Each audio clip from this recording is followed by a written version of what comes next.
Hola, ¿qué tal? ¿Cómo les va? Mi nombre es Ezequiel Evangelista, soy profesor de filosofía. Este video está destinado a mis alumnos de sexto año de distintas escuelas del municipio de Rojas. Este es el segundo material que grabo. En el primero hice algunas consideraciones generales en relación a la comunicación en estos tiempos de aislamiento y de clases virtuales. Algunas recomendaciones de estilo para mejorar la redacción, ¿sí? A partir de lo que estuve leyendo, de los primeros trabajos que me estuvieron enviando, y también algunas pautas para la interpretación de textos. ¿Sí? En este segundo video la idea es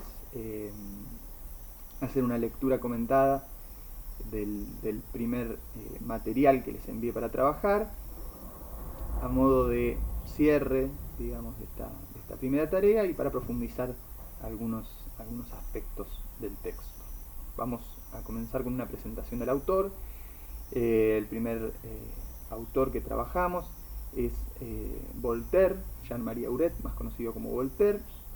Es un filósofo francés del siglo XVIII, un referente de la Ilustración y del enciclopedismo. ¿Sí? La Ilustración fue un movimiento intelectual eh, que postuló a la ciencia como la práctica humana capaz de construir y validar el conocimiento, es decir, de determinar o delimitar, ¿sí? cuál era o cuáles eran los conocimientos válidos, ¿sí? y cuáles otras prácticas humanas quedaban excluidas de esa validez. El hecho de que la Ilustración postule a la ciencia, ¿sí? como práctica humana encargada de esta labor, ¿sí? de construir y validar el conocimiento, va a significar un desafío a aquella otra práctica humana que detentara eh, la facultad de construir y validar el conocimiento hasta entonces. ¿Sí? Me refiero a la religión cristiana, que fuera de alguna manera la institución fundamental del medioevo europeo. ¿Sí? La religión cristiana postulaba una verdad revelada por Dios, ¿sí? a sus representantes en la tierra, es decir, al Papa y a las autoridades de la estructura eclesiástica. Frente a este,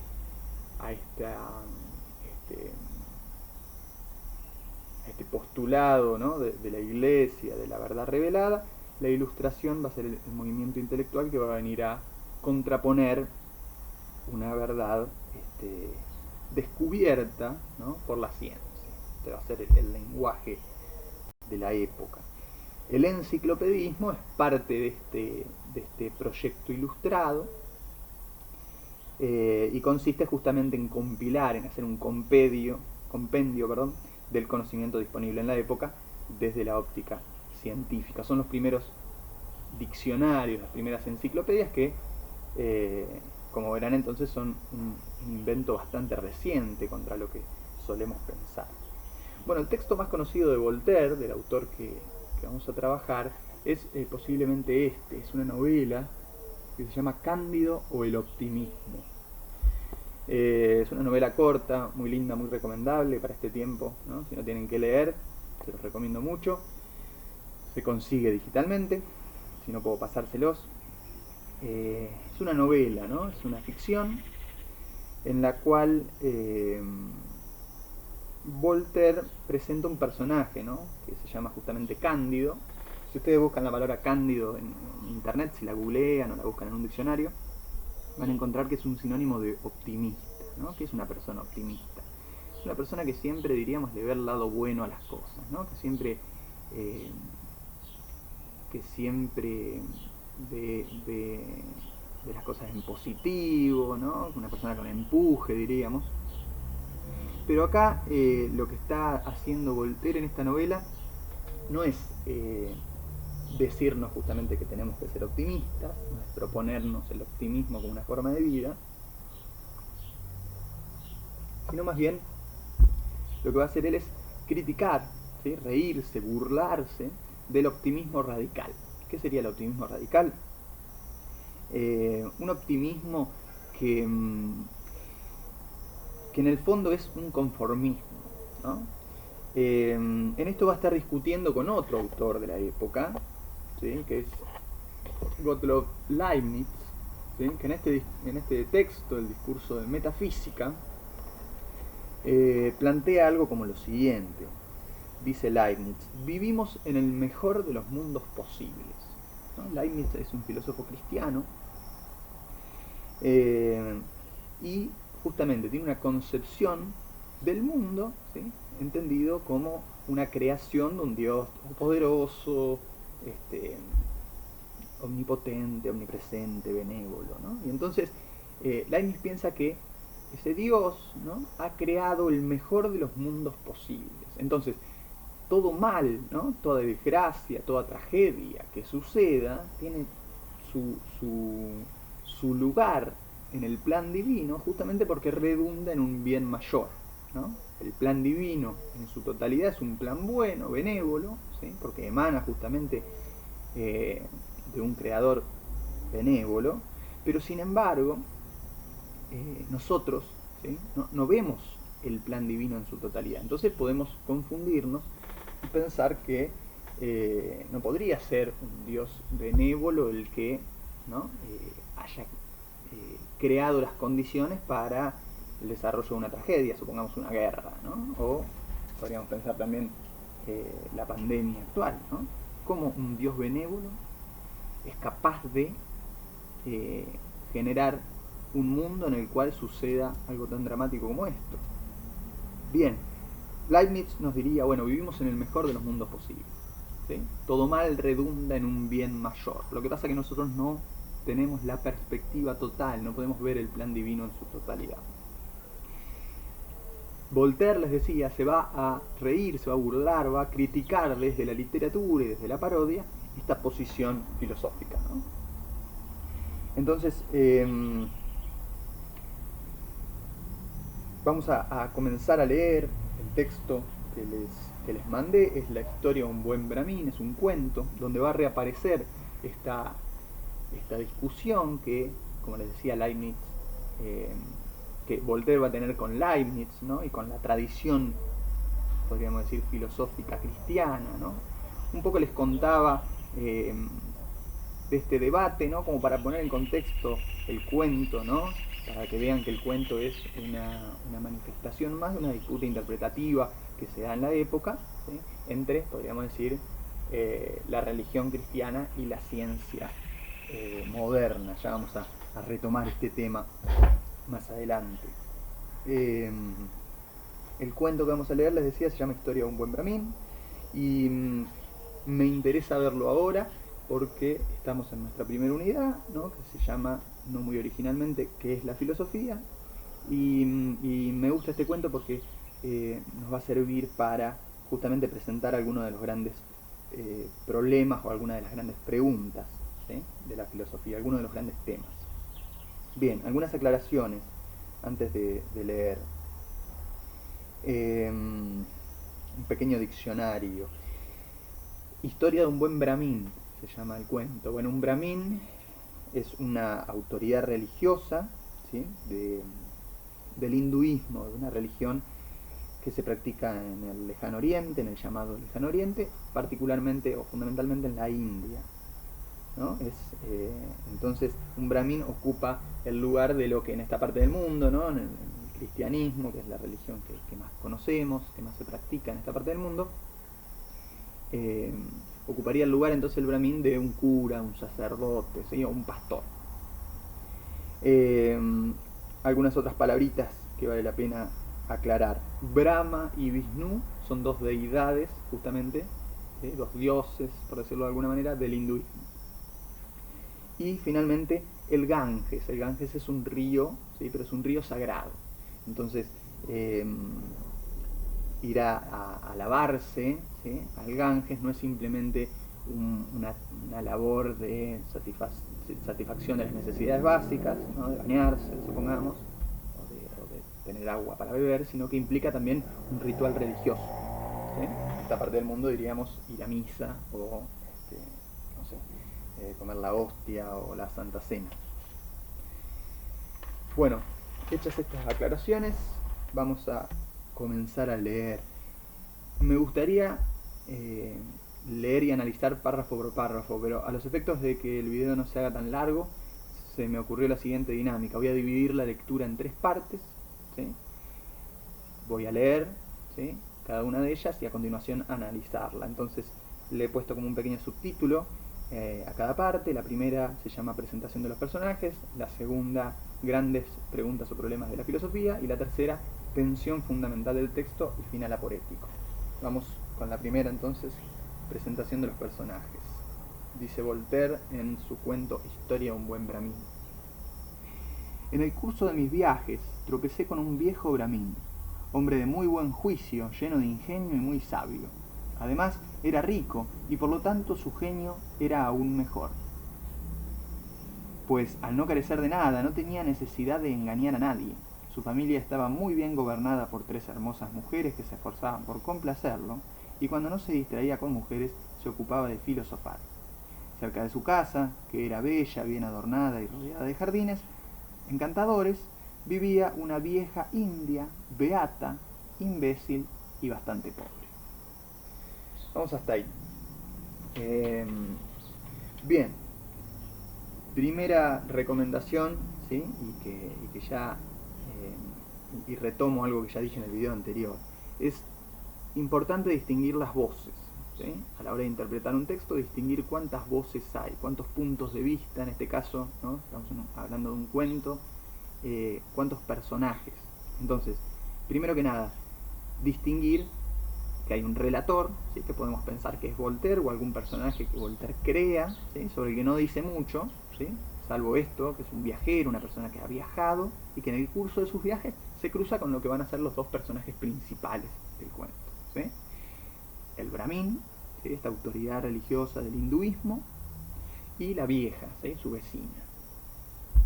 Bien, segunda cuestión interpretativa que también aclaré, pero que voy a retomar y a reforzar. No hace falta estar de acuerdo con el texto, ni con este ni con ninguno de los que vayamos teniendo oportunidad de leer, comentar y discutir. No hace falta estar de acuerdo, ¿sí?, con las consideraciones de los filósofos o las filósofas que trabajemos. Sí es importante entender el planteo, ¿sí?, del autor o de la autora que leamos, ¿sí? Pero son cosas bien distintas, el estar de acuerdo que el entender el punto. Dicho esto, las primeras 2 preguntas, ¿sí?, del cuestionario que yo les mandé encuentran en buena medida respuesta en estos primeros párrafos, ¿sí?, que leímos. Las primeras 2 preguntas referían a cuáles son las características que hacen del bramín un personaje afortunado, ¿sí?, y cuál es la característica que hace de él un personaje desafortunado. Si no mal recuerdo, esa era la primera. Y la segunda, parecida, cuáles son las características que hacen de la vieja un personaje desafortunado y cuál la característica que hace de ella un personaje afortunado, ¿sí? Algo de esto se va a resolver en estos primeros párrafos. Vamos a reponerlo. Se presenta en primer lugar al bramín, ¿no? Voltaire dice: en el curso de mis viajes me crucé con un viejo bramín, con un hombre, ¿no?, que ya dijimos es una autoridad religiosa del hinduismo y que tiene ciertas características que, según el texto, ¿sí?, según el autor o el relator al menos del cuento, son características que hacen del bramín un personaje afortunado. Nuevamente, no hace falta estar de acuerdo. No estoy diciendo que estas características sean de hecho características que hacen de una persona alguien afortunado, sino que en el texto es presentado, son presentadas estas características como si hicieran del bramín un personaje afortunado. ¿A qué características me refiero? Bien, era un hombre de muy buen juicio, dice el texto, lleno de ingenio, es decir, era una persona inteligente, sagaz, ¿no?, racional en última instancia. También utiliza una palabra que nos va a traer alguna complicación. Me refiero a la palabra sabio. ¿Por qué digo que nos va a traer alguna complicación? Porque, de nuevo, sabio es una palabra que el relator, ¿sí?, o que Voltaire le utiliza para referenciar al bramín, ¿sí? Digo, vuelvo a señalar la importancia de distinguir las voces. Sabio es una palabra que Voltaire le achaca al bramín, pero no va a ser una palabra con la cual el bramín se sienta identificado, una palabra que el bramín use para referenciarse a sí mismo. Ya vamos a ver. Entonces, primera característica, el Brahmin es una persona de muy buen juicio, lleno de ingenio, ¿no? Es inteligente, sagaz, racional. Segunda característica que hace de él un personaje afortunado a los ojos de Voltaire o de su relator, es rico, ¿sí? Esto podríamos decir, se describe además con el hecho de que tiene una casa ostentosa, ¿no? Entonces, ¿no? Llena de jardines encantadores. Nuevamente, no es necesario, ¿sí? Estar de acuerdo con esta caracterización de la riqueza como un aspecto positivo. Podemos hacer una crítica muy ruda al modo de vida, ¿no? Un modo de vida que tiene que ver con la riqueza, con el lujo, con la ostentación. Sin embargo, en el cuento aparece como una característica que hace del Brahmin un personaje afortunado. Y aparece una frase que es llamativa, ¿no? Y que podría escandalizarnos, y en buena hora que así lo hiciera, ¿no? Que dice que su juicio era aún mejor, en tanto era rico, su juicio era aún mejor porque el Brahmin no necesitaba engañar a nadie, ¿no? Este tipo de comentario, por desgracia, ¿sí? Se escucha muy frecuentemente en tiempos de elecciones, ¿no? Es rico, entonces no nos va a robar. Bueno, a desconfiar de ese tipo de afirmación. Bien, el Brahmin entonces es inteligente o racional, ¿sí? Es rico y además dice su familia estaba muy bien gobernada por 3 hermosas mujeres. ¿Sí? Este comentario también puede y debe escandalizarnos, ¿no? Pero nuevamente, supeditemos las críticas que podríamos hacer, ¿no? ¿no?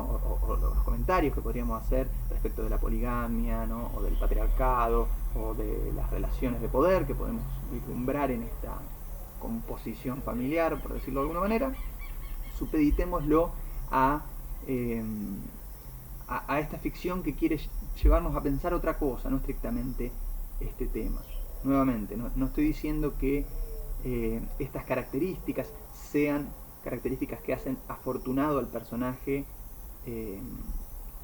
y que así debamos considerarlas como características que lo constituyen como un personaje afortunado, sino que Voltaire considera, o el relator del cuento considera, que estas características hacen del Brahmin un personaje afortunado. Por último, la última característica que aparece en la descripción es que el Brahmin es filósofo, ¿no? Cuando no se distrae con sus mujeres, dice el texto, se encargaba de filosofar, ¿no?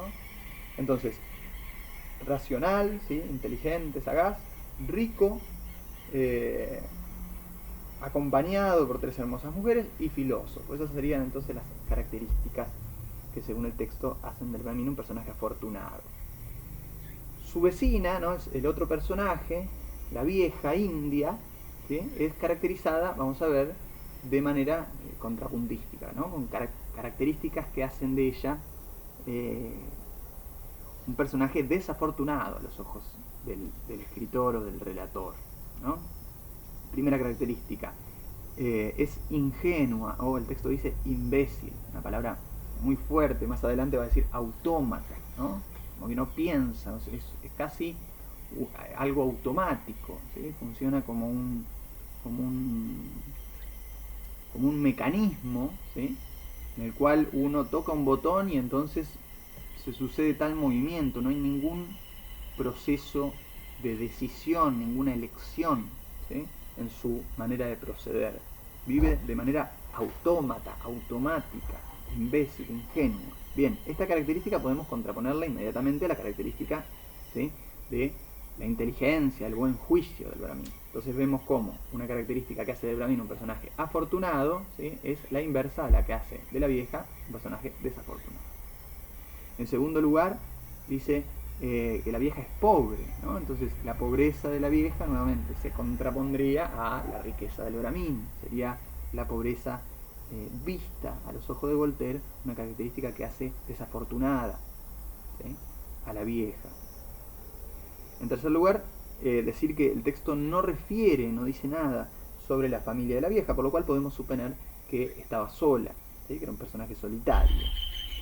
Y en último lugar, ¿sí? Una palabra rara, una palabra que podemos incorporar, la palabra beata. ¿Qué quiere decir beata? Quiere decir religiosa. ¿sí? Pero en un sentido, muchas veces se utiliza en un sentido peyorativo. En este caso está utilizada justamente en un sentido peyorativo, crítico, negativo, ¿sí? Entonces, esta condición, la beatitud, la vamos a contraponer al carácter filosófico del Brahmin.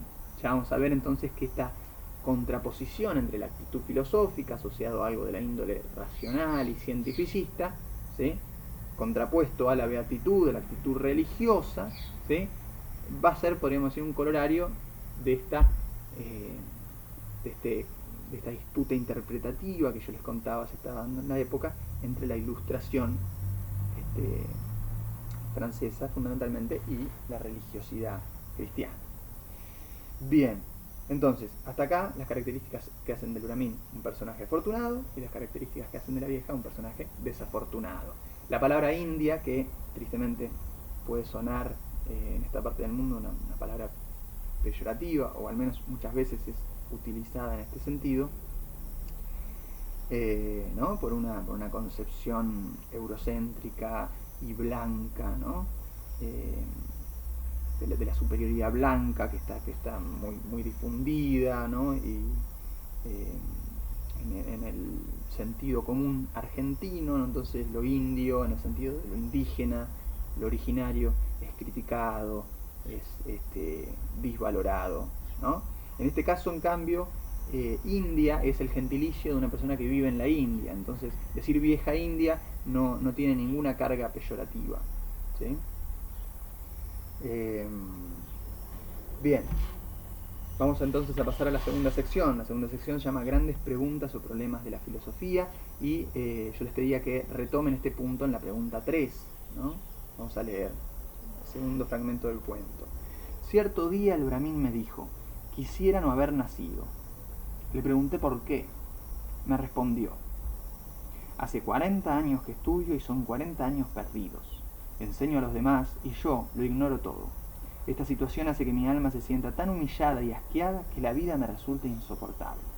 He nacido, vivo en el tiempo y no sé lo que es el tiempo. Me encuentro en un punto entre dos eternidades, como dicen nuestros sabios, y no tengo ni la menor idea de la eternidad. Estoy compuesto de materia, pienso, y jamás he podido llegar a saber lo que produce el pensamiento.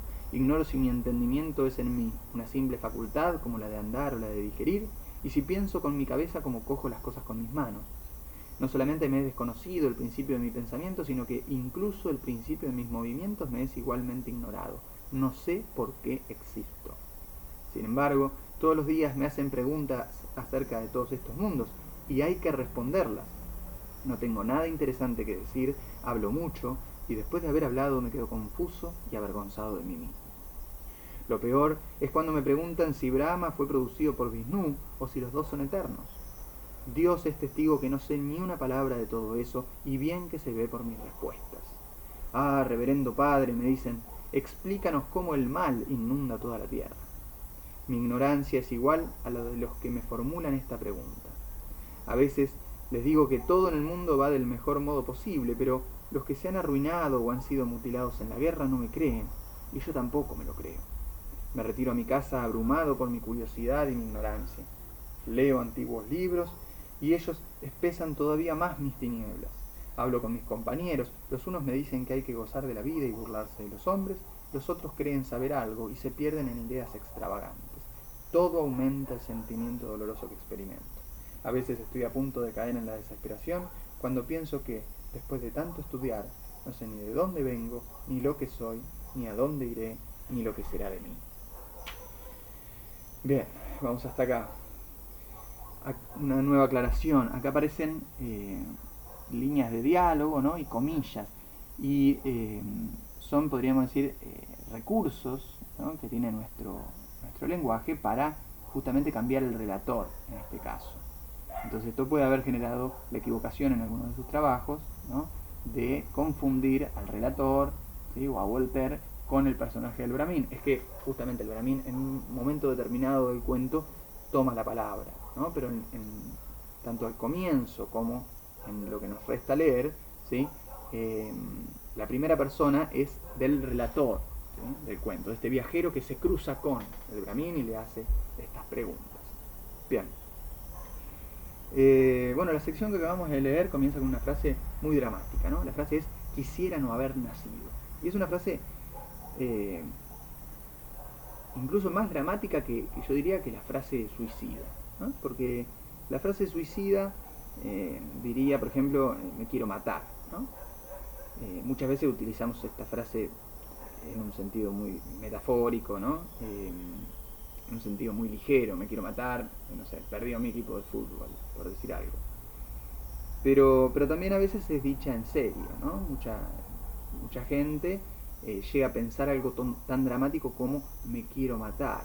¿Sí? Pero esta frase es todavía más dramática, porque no solamente el Brahmin estaría renunciando a su presente y a su futuro, ¿no? No solamente estaría angustiado al punto de renunciar a la vida, ¿no? Que es lo que se propone un suicida, sino que también estaría renunciando a su pasado. Quisiera no haber nacido, quiere decir algo como nada hasta aquí en toda mi vida tuvo sentido.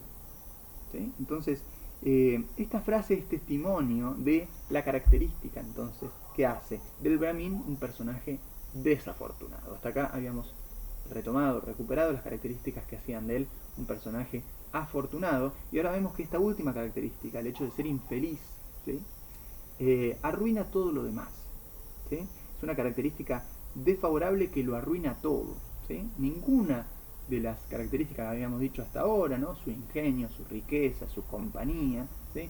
Pueden ser disfrutadas porque esta última característica lo arruina todo. ¿Sí? ¿Y por qué es infeliz el Brahmin? ¿No? El Voltaire, o el relator del cuento, le pregunta ¿por qué? ¿Sí? ¿Por qué quisieras no haber nacido? ¿Y qué contesta el Brahmin? El Brahmin contesta justamente que él es una autoridad religiosa, ¿no? Que la gente viene a él en carácter de referente en busca de respuestas a preguntas a las cuales el Brahmin ha dedicado buena parte de su vida. Él ha estudiado 40 años, ¿sí? Una serie de preguntas, una serie de problemas, ¿sí? Para poder justamente darles respuestas a sus conciudadanos, a sus coterráneos, a sus vecinos. Sin embargo, aun cuando él tiene que responder, ¿no? El texto dice, son preguntas que hay que responderlas, ¿no? Por el cargo que ocupa, él tiene que dar respuestas. Sin embargo, dice el Brahmin, él no cree tener buenas respuestas, ¿no? Entonces acá se aclara un poco lo que advertí antes en cuanto a la condición de sabio. Sabio es una palabra que el relator Voltaire le achaca a el Brahmin, pero el Brahmin no se considera sabio, él no cree tener respuestas últimas para estas preguntas que sus conciudadanos, sus vecinos le hacen. ¿Sí? ¿Qué tipo de preguntas o problemas entonces son las que acosan al Brahmin? Bueno, en primer lugar, la pregunta por el tiempo, ¿no? ¿Qué es el tiempo? Esta puede parecer a simple vista una pregunta un poco ingenua, ¿no? Un poco sencilla. Bueno, el tiempo es lo que marcan las agujas del reloj, ¿no? Lo que marca el calendario, diría cualquiera, ¿no? Pero podríamos radicalizar un poco más esta pregunta para ver si se advierte el carácter filosófico, ¿no? de esta pregunta. Podríamos reformularla de esta manera. ¿Es el tiempo algo que está en el mundo o algo que los seres humanos le ponemos al mundo? ¿Ustedes qué opinan? Si respondemos que el tiempo es algo que los seres humanos le ponemos al mundo, entonces podríamos repreguntar, bueno, ¿y qué pasaría si no hubiera seres humanos? Entonces, ¿dejaría de girar la Tierra alrededor de su propio eje? ¿No? Sabemos hoy el fenómeno físico o astrofísico que permite el día y la noche. ¿O dejaría de girar la Tierra alrededor del Sol? ¿No? Que sabemos hoy, de nuevo, que es el fenómeno astrofísico que permite la sucesión de las estaciones. ¿Y qué pasa si respondiéramos lo contrario? Si decimos no, más bien el tiempo es algo que sucede en el mundo, independientemente de que haya seres humanos o no. Pero ¿hay tiempo si no hay alguien para contar ese tiempo? ¿Hay historia si no hay alguien para narrar esa historia? ¿No? Entonces, acá se empieza a ver un poco el problema, ¿no?, que hay en la cuestión del tiempo, ¿no? Esa misma pregunta, que puede ser una pregunta sencilla, ¿no?, una pregunta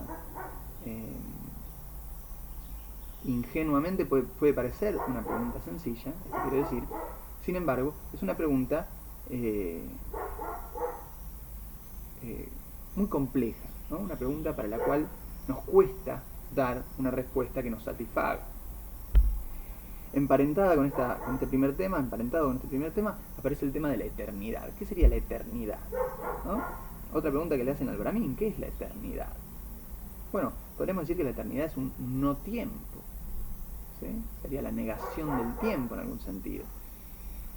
Muchas veces cuando he pedido una definición de la palabra eternidad, muchos me dicen, bueno, es algo que es para siempre, ¿no? Entonces, el ejercicio que a mí se me ocurre es lo mismo, es preguntar lo siguiente: ¿es lo mismo la eternidad que la inmortalidad? ¿Sí? Porque podríamos decir, algo inmortal también es para siempre. Entonces, aquí quizá valga una aclaración. Lo eterno no es solamente algo para siempre, sino también algo desde siempre. ¿Sí? Y ahí ya se pone todavía un poco más difícil de pensar en algo que haya sido desde siempre, ¿no? Algo desde siempre y para siempre sería lo eterno. Y otra diferencia que podríamos marcar entre la eternidad y la inmortalidad tiene que ver justamente con el atributo de la vida.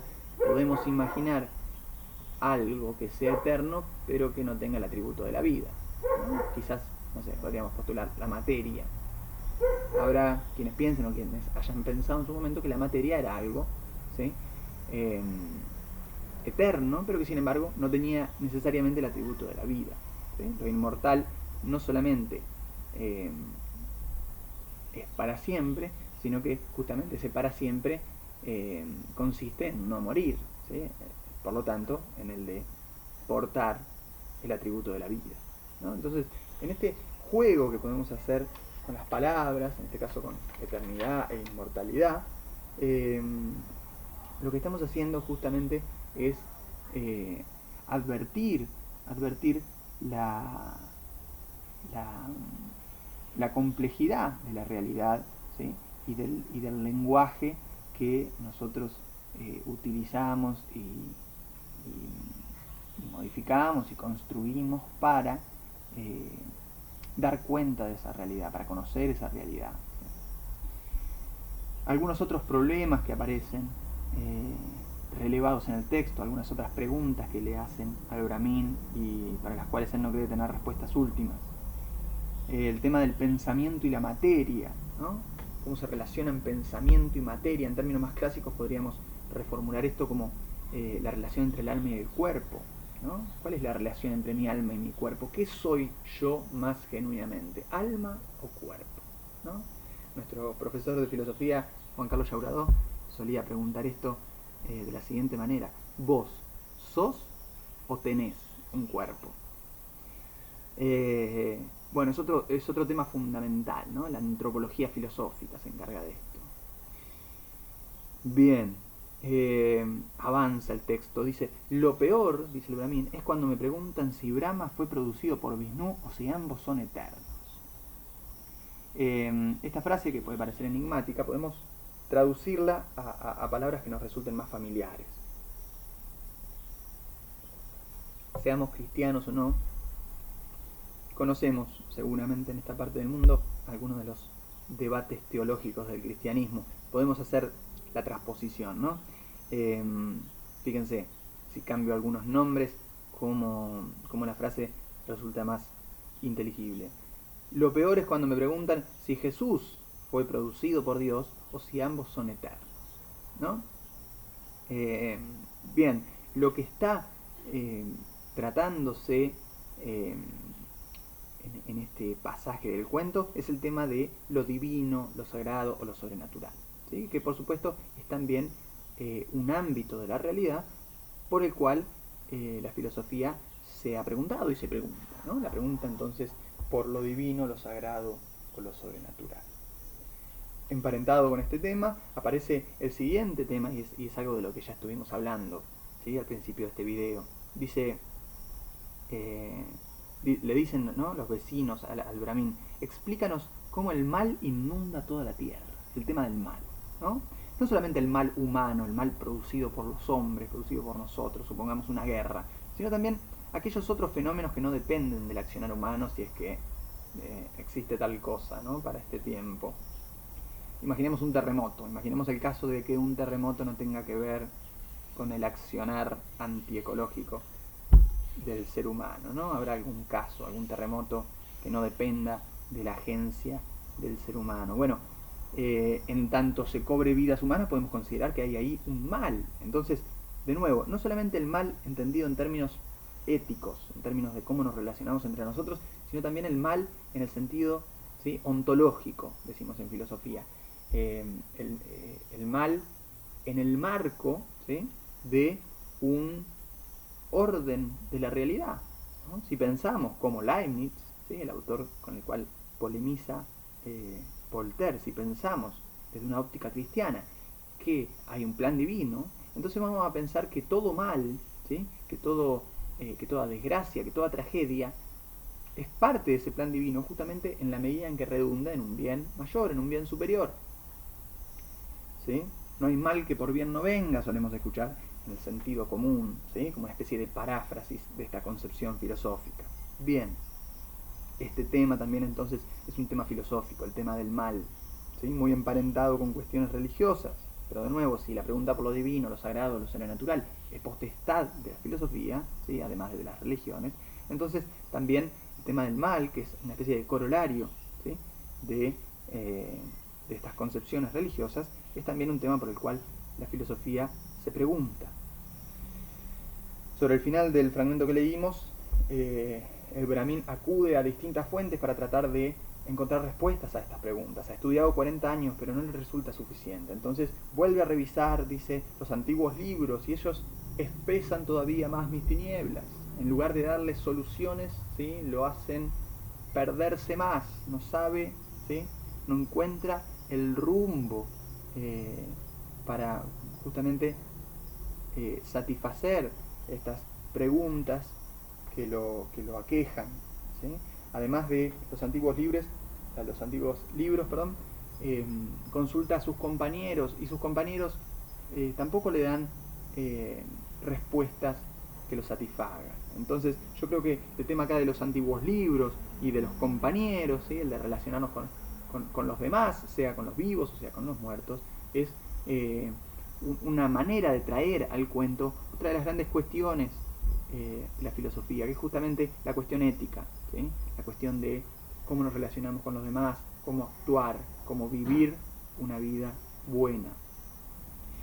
Finalmente aparecen preguntas que podríamos llamar preguntas existenciales, ¿no? De dónde vengo, a dónde voy, ¿no?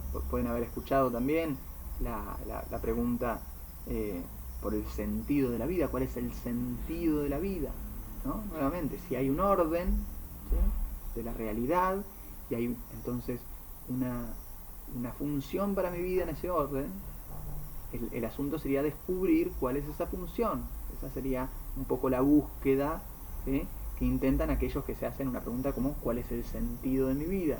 En cambio, hay otras maneras de pensar la realidad según la cual quizás no haya orden, ¿no? Y entonces la pregunta cambia el tono. ¿Cómo hacer para vivir? Sería un poco la pregunta, ¿sí?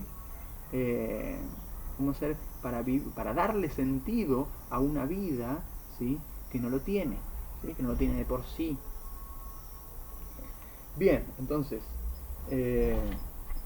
repasando rápidamente algunos de los grandes temas, problemas o preguntas de la filosofía que me interesaba presentar a partir de este cuento, ¿sí?, y que están relevados en esta segunda sección del relato que leímos, ¿sí?, son el tema del tiempo y de la eternidad, la relación entre el alma y el cuerpo, la pregunta por lo divino, lo sagrado y lo sobrenatural, la pregunta por el mal, ¿sí?, y también entonces la pregunta ética, y finalmente el problema existencial, ¿sí?, ¿tiene sentido nuestra vida?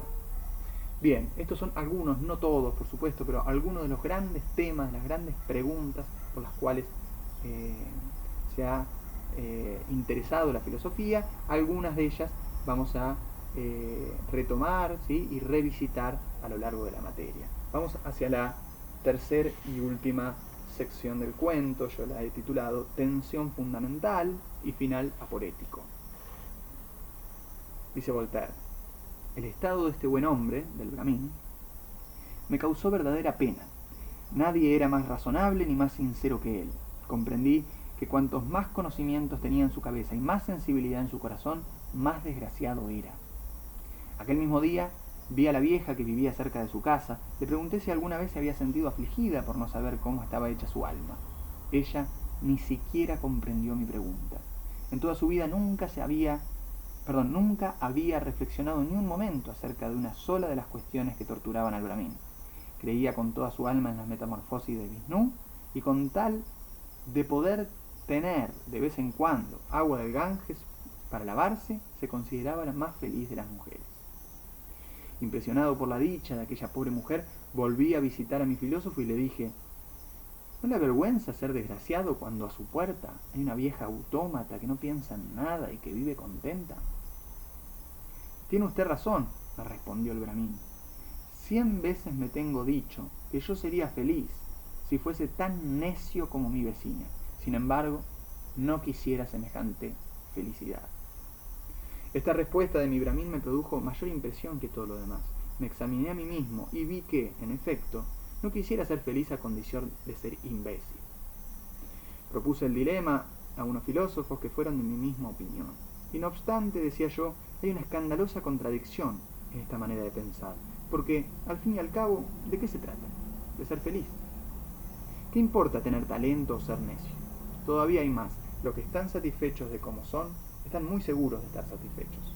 Los que razonan, no están tan seguros de razonar bien. Está pues bien claro, decía yo, que habría que aspirar a no tener sentido común, por poco que este sentido común contribuya a nuestra infelicidad. Todo el mundo fue de mi parecer, y sin embargo no encontré a nadie que quisiera aceptar el trato de convertirse en imbécil para vivir contento. De lo cual deduje que, aunque apreciamos mucho la felicidad, aún apreciamos más la razón. Pero después de haber reflexionado sobre el asunto, me parece que preferir la razón a la felicidad es ser muy insensato. ¿Cómo, pues, puede explicarse esta contradicción? Como todas las demás. Hay aquí materia para hablar muchísimo. Bien, así termina el cuento de Voltaire, Historia de un buen Brahmin. Aparecen entonces aquí las características que completarían, ¿no?, lo que yo les pedía en las primeras 2 preguntas del cuestionario, ¿no? Aparece aquella característica que hace desafortunado al Brahmin, que nosotros ya la habíamos un poco anticipado, ¿sí? El Brahmin es un personaje infeliz. Esta característica, como decíamos, arruina todo aquello que antes lo caracterizaba como un personaje afortunado, ¿sí? E inversamente, y acá aparece de manera categórica, la vieja es caracterizada como un personaje feliz, ¿sí? Entonces, esta es la característica que hace de ella un personaje afortunado, ¿sí? Ahora bien, en el caso del Brahmin, vale aclarar, ¿no?, a partir de lo que leímos recién, que su racionalidad no solamente le permitía tener más conocimientos en su cabeza, sino también más sensibilidad en su corazón. En la medida en que él desarrollaba, fortalecía su ingenio, su racionalidad, no solamente coleccionaba ideas en su cabeza, sino que fortalecía, ¿sí?, su sensibilidad. Y eso le jugaba en contra, porque justamente mientras más conocía, ¿sí?, más desgraciado se sentía, ¿sí?, porque más frágil, ¿sí?, se sentía. En la otra esquina del cuadrilátero, la vieja, en cambio, ni siquiera entiende la pregunta que le hace Voltaire, ¿no? Voltaire la va a visitar y le pregunta algo similar a lo que relevamos inquietaba al Brahmin. Le pregunta si no la pena no saber cómo está hecha su alma, ¿no? Nosotros habíamos dicho, uno de los temas es cómo se relacionan nuestra alma y nuestro cuerpo, ¿no? Uno de los temas que aquejan al Brahmin. La vieja ni siquiera entiende la pregunta, y ella, con tal de creer en sus deidades, ¿no?, en Brahma, en Vishnu, y con tal de tener su ritual religioso, ¿no?, lavarse en el Ganges, ya tiene resuelto todos sus problemas, ¿no? Todas estas preguntas encuentran solución. Bien, y entonces Voltaire vuelve a ver al Brahmin luego de corroborar esta felicidad de la vieja que ni siquiera se inmuta frente a esta pregunta que no comprende, ¿sí? Luego de esto entonces Voltaire vuelve a visitar al Brahmin y le pregunta: ¿no te avergüenza ser infeliz, dado que tu vecina, ¿no?, tiene todas las de perder, tiene toda una serie de características opuestas a la tuya, ¿sí?, que la constituyen como un personaje, ¿sí?, desfavorecido, y sin embargo es feliz? ¿No te avergüenza, Brahmin, vos que tenés todas a favor? Y entonces la respuesta del Brahmin es categórica. Dice: yo no quisiera ser feliz a condición de ser un imbécil, a condición de ser un necio, a condición de ser ingenuo. Bien, y acá llegamos entonces a la tensión fundamental del cuento, ¿no? En la vida nunca es tan clara la encrucijada, nunca llegamos, ¿sí?, a un momento del camino donde se abren justamente dos posibilidades: por un lado la felicidad y por otro lado la racionalidad. Siempre las cosas se dan de una forma un poco más mezclada, ¿no? Pero el texto nos sitúa frente a esta disyuntiva evidente como para lograr su cometido, que es hacernos pensar, ¿no? Entonces, la tensión fundamental del cuento, esto lo voy a destacar porque en algunas de las respuestas al cuestionario, ¿no?, fundamentalmente relacionada a la pregunta de con cuál personaje se identificarían, muchas de ustedes ponían la tensión en otro lado, en el tema de la riqueza y la pobreza, que es una cuestión anecdótica. La verdadera tensión del cuento se juega acá, ¿no?, en elegir entre la felicidad y la racionalidad, ¿no? Todo lo demás es accesorio. Entonces, la pregunta fundamental sería, o las preguntas fundamentales serían estas: ¿prefiero ser feliz a condición de vivir en la ingenuidad, ¿sí?, de vivir en una mentira? ¿Elijo la felicidad aun cuando el costo a pagar sea, ¿sí?, mi ingenuidad, sea vivir engañado? ¿Sí? O podemos repreguntar, ¿no?, inversamente: ¿prefiero la racionalidad aun cuando el costo a pagar por esa racionalidad sea el ser infeliz? ¿Sí? ¿Estoy dispuesto a ser infeliz para poder fortalecer mi ingenio, mi racionalidad, mi capacidad de conocer el mundo? Bien, la segunda parte del título que le había puesto a esta tercera y última sección era final aporético, ¿no? ¿Qué quiere decir esto de final aporético? Bueno, es un concepto que se utiliza mucho en la filosofía antigua, ¿sí?, sobre la cual ya nos detendremos. Un final aporético es un final irresoluble, ¿no?, un final que no soluciona el problema. En ese sentido, el cuento termina en una contradicción, ¿sí?, termina en una afirmación y negación simultánea de lo mismo, ¿sí?, no otorga una solución, ¿no? Y esto